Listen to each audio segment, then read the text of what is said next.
Good evening, everyone. The session title is Resources of the Future, Ensuring Sustainable Energy Access in the Global South. Okay? We all know it doesn't need any introduction or extended talk that economic growth, social development, environmental protection cannot take place if there is no access to reliable and sustainable energy. And it's not only about those big titles, but it also, if you take it down, then you would find that your health sector is affected, your education is affected, your livelihood is completely affected, especially in the case of vulnerable groups and remote communities. Right. So it is it's extremely important topic.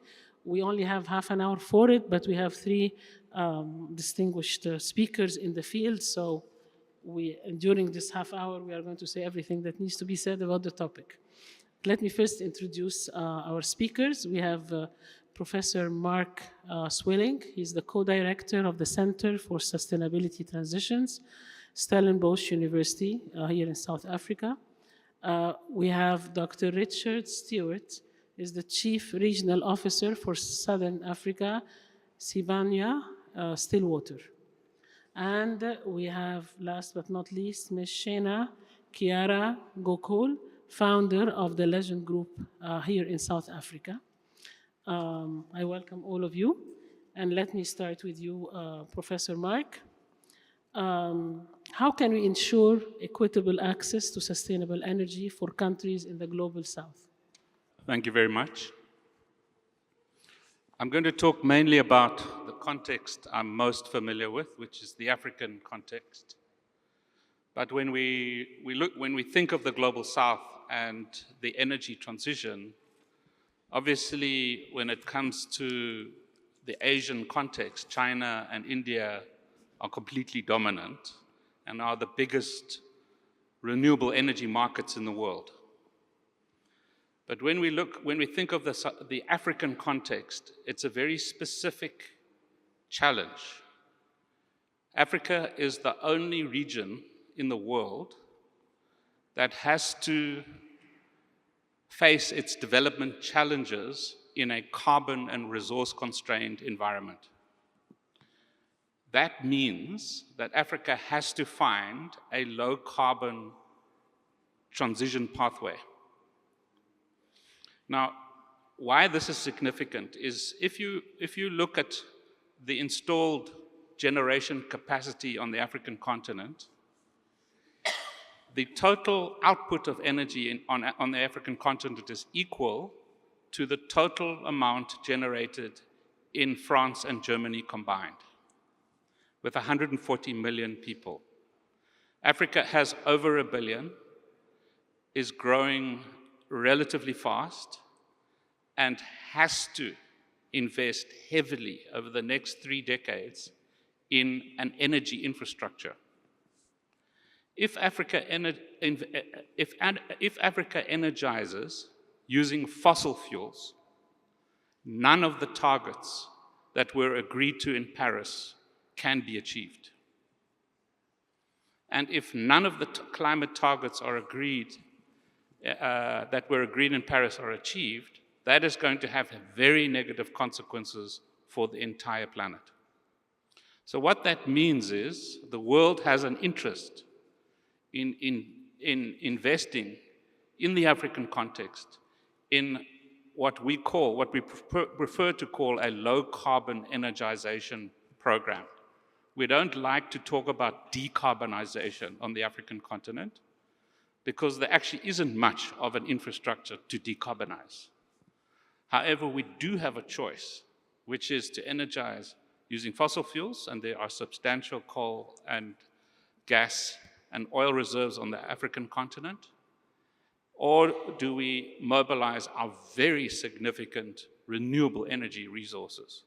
And if you look at all the quantifications of the total capacity for solar, wind, geothermal, hydro, plus the value chains that lie behind that, which are the material infrastructures and the critical minerals that lie on the African continent that will be required to build those infrastructures, What you are talking about when you talk about low carbon energization is a much larger industrial transformation. So you can't separate those two.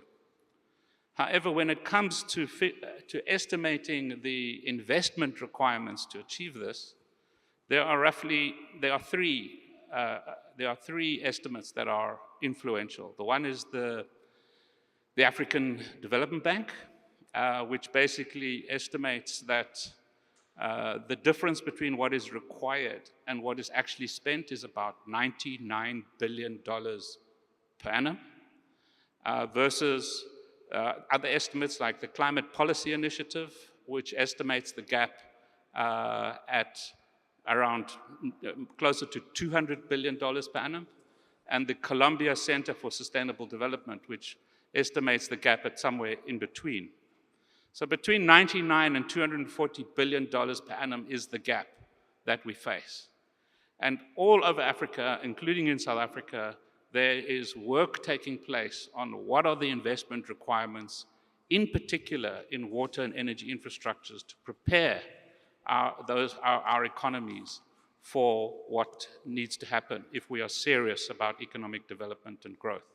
However, on top of those infrastructures, you need a whole range of industrial policies. Unfortunately, I would say that on the African continent, the way we understand industrial policies is old-fashioned. We still think in terms of picking winners. We think in terms of the state making these decisions rather than the state setting broad, long-term visions and missions, and allowing partnerships to shape the way we mobilize investment capital. One final comment. In Africa, there's still too much of a tendency to think that development has to be financed from external resources. The South African financial institutions are getting stronger. There's more and more venture capital on the continent. It's the region with the largest number of sovereign wealth funds, and there is an increasing number of mature pension funds. We Africans have to start thinking in terms of mobilizing the capital that is required for the energy transition that we have to invest in. We have absolutely no choice.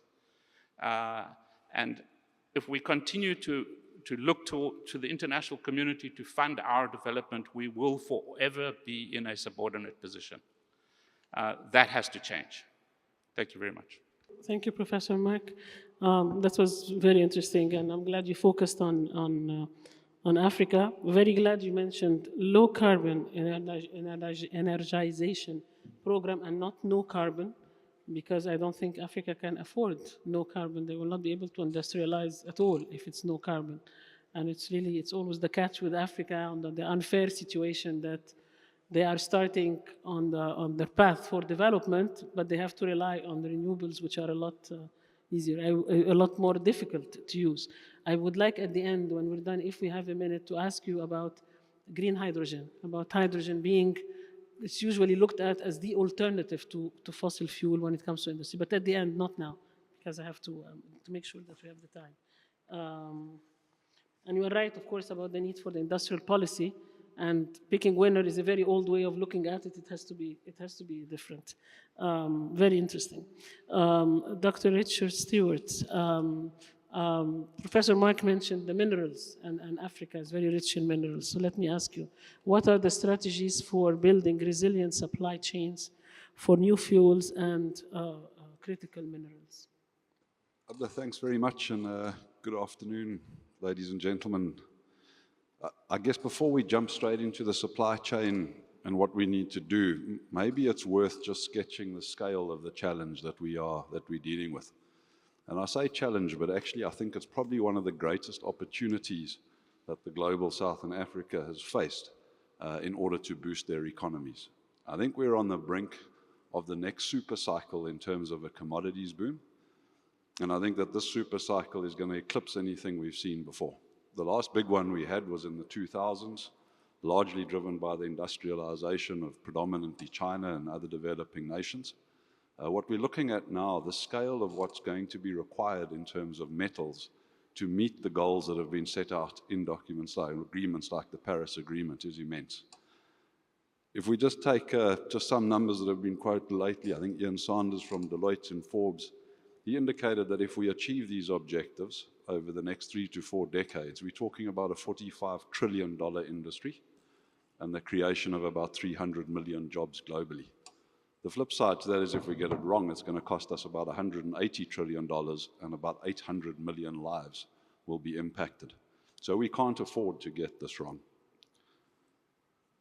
If we take critical minerals as they are loosely defined at the moment, and I think they do vary per definition, but the critical minerals industry in 2022 was worth in the region of about $320 billion. Now that's still quite a small number relative to the global resources, but what is, I think, outstanding about that number is it doubled over the last 5 years. It's on a hyperbolic growth curve, and that curve is going to continue. It was the only group of minerals that grew over the last 5 years. Everything else was flat or shrunk.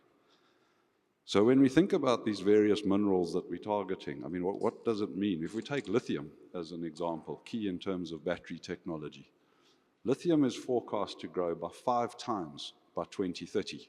Now, in mining terms, it takes 10 years to bring a new mine online. So to think about how we're going to deliver into 5 times demand growth in the next 7 years is quite an astronomical thought. Copper is expected to increase in demand by 50% over 7 years. That's a well-established industry. To find 50% more production, these are huge numbers, and the same thing can be applied to nickel and many of the other minerals that we're currently facing. And I think this is where the opportunity lies. Many of these critical minerals we find within the global south. South Africa is a core producer, the largest producer of platinum group metals, and that talks to hydrogen. A key aspect, hydrogen is actually forecast to be the biggest growing green energy source as we move forward into the future. We know about Central Africa, huge producers of copper and cobalt. The African continent, some of the biggest producers of manganese and vanadium. South America, copper, one of the biggest lithium producers, nickel. Russia, nickel. Indonesia, nickel. So a lot of these critical minerals come from the global south, and we absolutely need to be able to harness that. But I think in order to do it, and to Mark's point, we've got to start thinking differently. I actually don't think we need to be thinking about supply chains. Supply chains, inherently, when you think about that, you think about the chain, the link before you, very often your suppliers. How best can you optimize value from your supplier? And you think about your customer. How can you try and sell a little bit more to a customer at a higher price? We have to be thinking about ecosystems.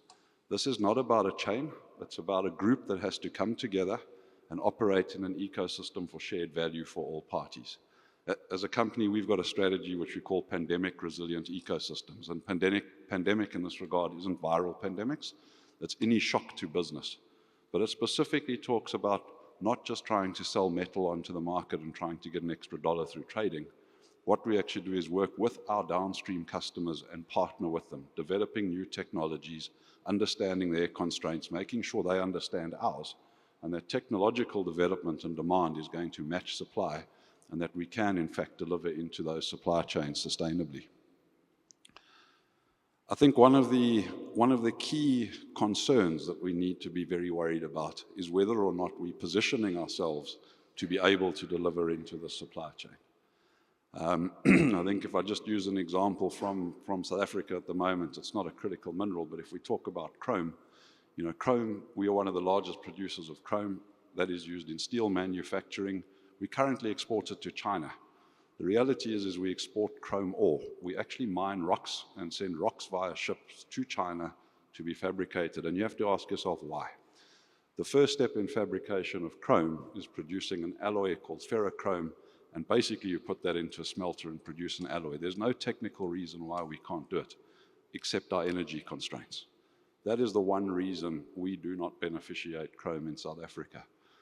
My point to this is, while we worry about beneficiation and while we worry about downstream, if we haven't got our own house in order to deliver into being able to mine, into being able to transport, and into being able to get these metals into the ecosystem that's needed, we're going to fall short at that point. So I think to try and sort of summarize, if I had to say what are the 2 big things we need to focus on to ensure we have sustainable supply chains, The first one is we've got to move away from supply chain thinking and move towards ecosystem thinking, and really develop with partners who share value throughout that entire value chain. I think the second aspect is each player within that ecosystem needs to clearly understand the value they bring, not only to themselves, but to the entire ecosystem and partners to help the development of the entire chain, and make absolutely sure that they are able to deliver their critical portion of that ecosystem. If we don't get these two things right, I've outlined the scale of this problem, we'll never be able to tackle it and keep up. Thank you, Dr. Richard. It's for this excellent analysis. Imagine the number, $43 trillion and millions of jobs. Absolutely amazing. But if you go wrong, this is like gambling. If you go wrong, you are doomed, okay? And the exponential increase in demand, and of course the main focus, you mentioned, and I agree with it, that we shift from the supply chain thinking to the ecosystem thinking. Again, if we have time at the end, I would like to ask you what you think about having, those minerals are essential for the transition, for protecting the planet. They're typically exported from Africa, okay? The issue is, the calls are for now, this to be used inside Africa for its development and not just be exported. So what you think about that? But again, if we have time to go to these questions. Now, the only lady in the panel, usually ladies are first, but this time I made an exception, she's last. Mishina Kiara Gokul. How best, in your opinion, how best can resources be leveraged to finance the transition to sustainable sources of energy? Thank you, Abla.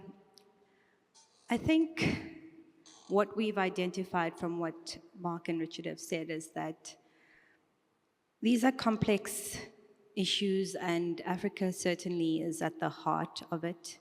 And as much as we'd like to digress from an Afrocentric approach, we must acknowledge that the world can't achieve their sustainable development goals. Any country in the world can't achieve their sustainable development goals without Africa getting their house in order. And I always like to use the anecdote that Africa is the it goal that most countries in the world wants to court, potential partnerships, and the world is sort of coming to Africa's door and offering not much, but something, and not enough to kind of get us off the ground in terms of where we need to be heading in terms of our sustainable development goals, energy transition.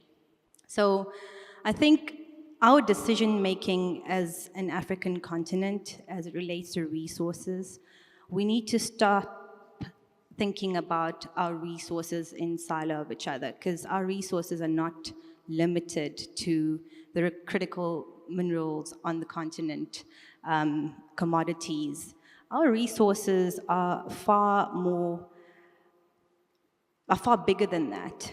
Our resources are our people, our deals, our youthful population, the women on the continent, how the entire ecosystem, the value system. And when we talk about value systems, we often think about supply chains and we think about industrial capacity. But if we start looking at it from a more holistic, softer angle, we'll start to see that until we don't synergize and collaborate these strengths across the continent, our goals are just merely goals. And we spoke about it earlier. We said that goals are piling up. And in Africa, we often struggle, in the planning phase. And we struggle to get things off the ground. We struggle to connect the dots between our disciplines and our strengths. Even here, platforms such as this is a resource because the academics are doing the research work.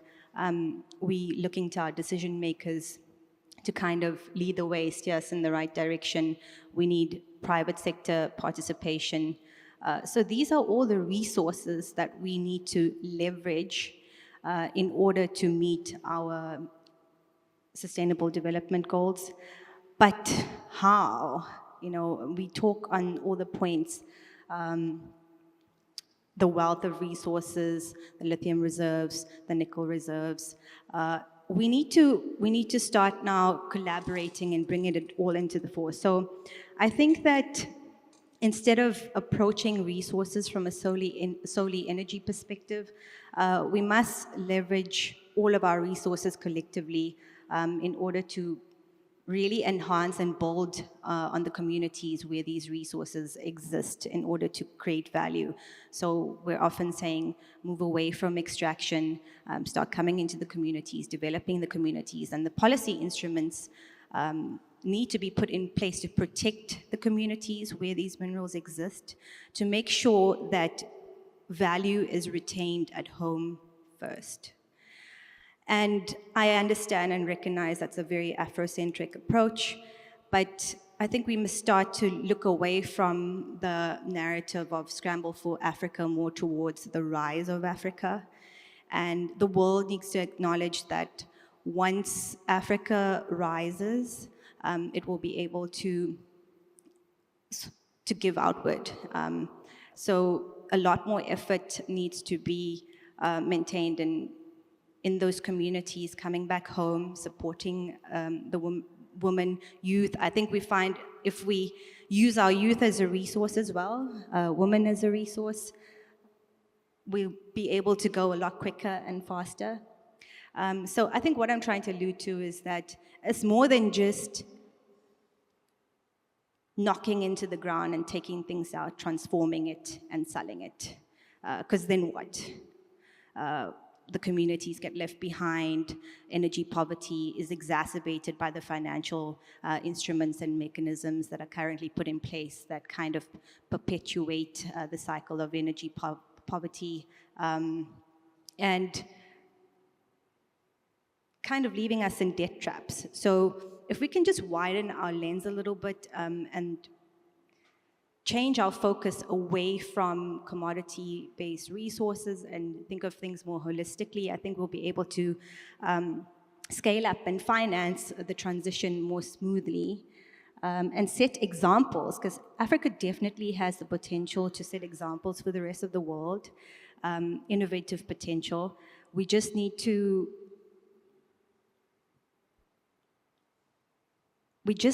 understand that the clean energy transition should not just be looked at as a business for some and a mechanism for survival for others. If it's good as a business for some, it's good as a business for us, for Africa. But the way we do businesses in Africa is with heart and with feeling, and I think if we pour that outward and start drawing the world into the way we do things on the continent, that's the way that we're going to scale up. So there's a bit of a woman's touch for you. Thank you. Thank you. I'm going, because I'm greedy, I'm going to go back to my questions for both of you, and I have one for you as well. Give me an example of what the private sector can do, okay? But let me start with Professor Mark on the hydrogen. Green hydrogen is supposed to be, my understanding, the only type of energy that can best be used for industrialization because it burns like in a similar way to the fossil fuels. What do you think of that? Is this true or not? What do you think? I'm sorry to say, but you're fundamentally wrong. Okay, tell me, please. Green hydrogen is not a source. Okay. You have to make hydrogen. And in order to make hydrogen, you need energy.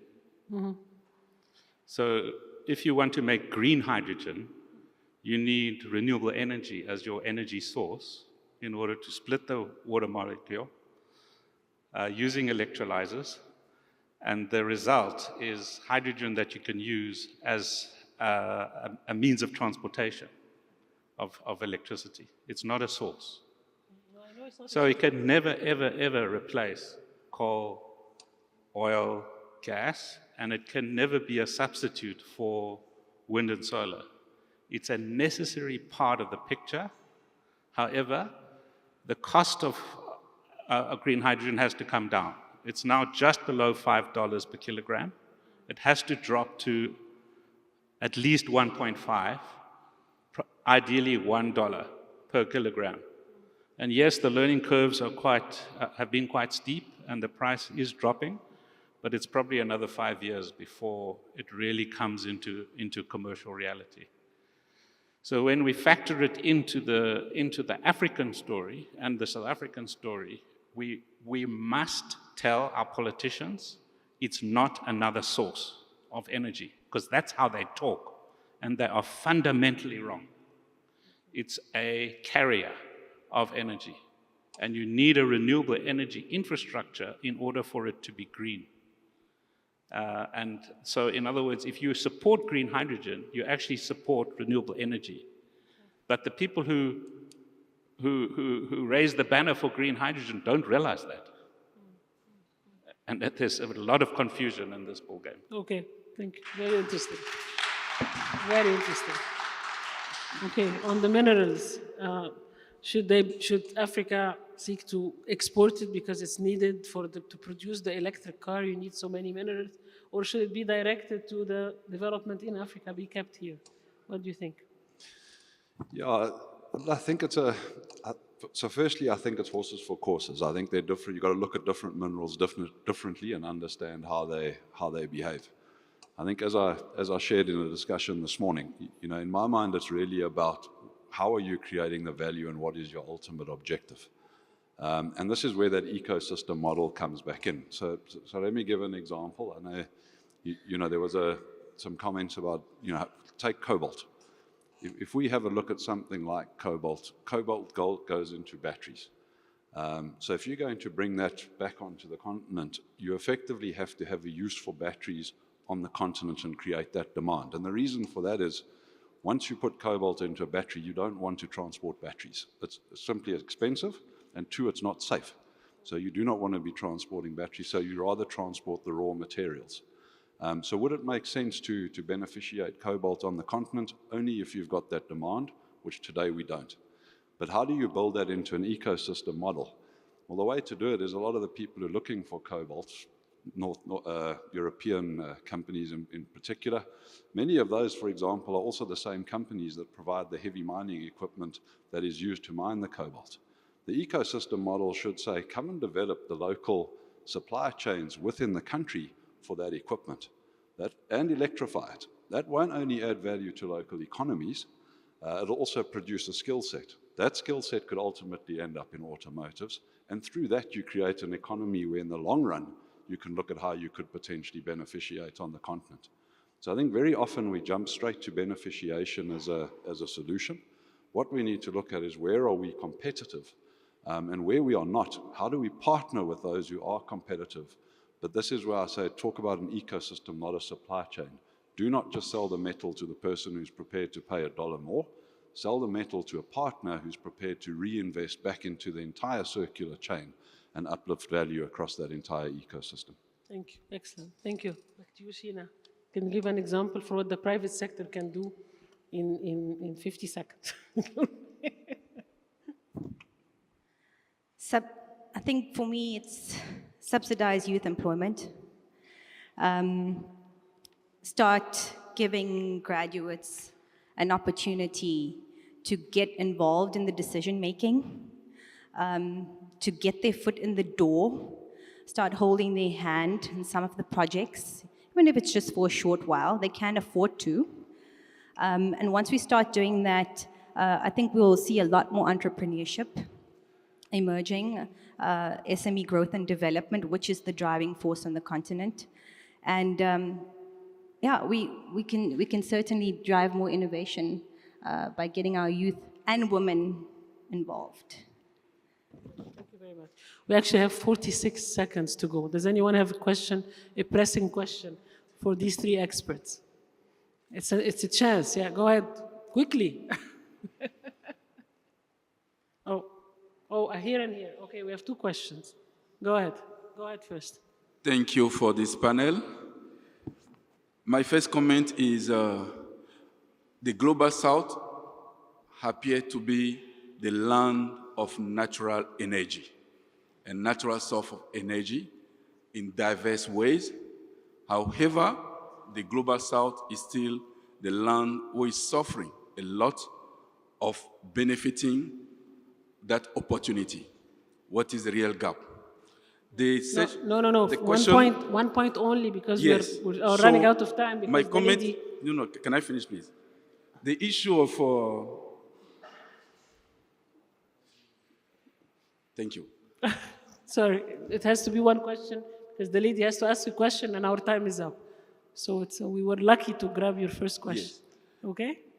I Please. think Pereira make it clear when she was talking about be able to really be transparent on how we use the potential and how we also bring the private sector in to harness and to contribute in sustaining energy in the Thank you. South. All right. Thank you very much. Please. Thank you very much for a wonderful discussion. I'm a little bit disappointed, I must say, as a geopolitical strategist, because I was expecting that you will also address some of the geopolitical issues. Energy transition, one of the most important transformational processes, is apparently a process that will benefit the few.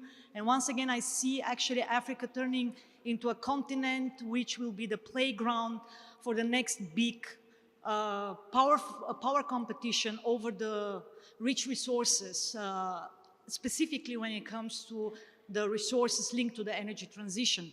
And one important fact was missed out, that is that 600 million Africans are still lacking electrification. And we know for a fact that energy transition will be very much about electricity. So I would like you to comment on that, how this time will be a different story for Africa and African people, where once again, you know, the dirty mining of the new resources, rightfully pointed out, that will be mined, and a lot of them will be mined in Africa, but how actually we will all make sure that this is not going to turn into the very same way as it happened in the previous competitions over resources. Thank you. Okay, thank you.